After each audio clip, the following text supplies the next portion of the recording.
Après la Baule donc et la sauvegarde du patrimoine, nous restons dans les pierres mais remontons des quelques milliers d'années en allant dans le Finistère à Plouhinec. Annie Triboire et Valérie Lucas, reportage dans une ancienne grotte marine.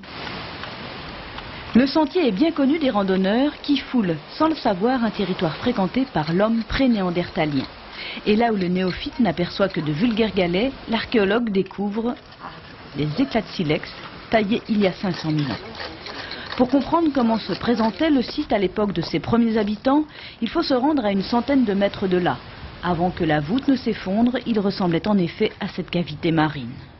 Au gré des variations climatiques, la mer et les hommes se sont succédés. Lors de l'occupation marine, les courants ramenaient du large des galets et des silex.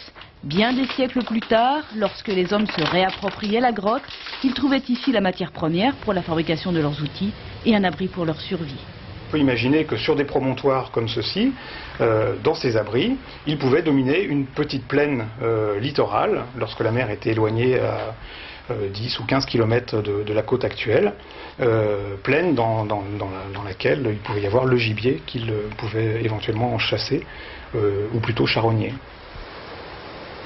De ces vies, il ne reste qu'un millefeuille de couches successives dans lequel les anthropologues tentent de lire le quotidien de ces hommes. À Plouhinec, l'examen de ces strates sombres a mis en évidence des traces de foyers. Ce sont les plus anciennes connues à ce jour.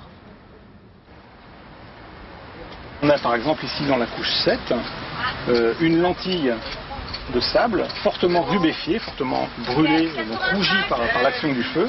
Donc le foyer était simplement abrité derrière ces blocs effondrés et c'est la preuve évidente que l'homme ici a utilisé le feu à une époque déjà très ancienne. Les travaux sont effectués par une dizaine de bénévoles, pour la plupart étudiants en archéologie. C'est un silex.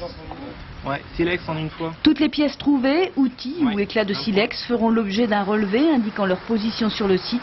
Ces coordonnées spatiales seront exploitées plus tard. Elles serviront à resituer chaque objet dans son contexte. La fouille va durer encore un mois. Ce sera trop court pour épuiser toute la richesse du site.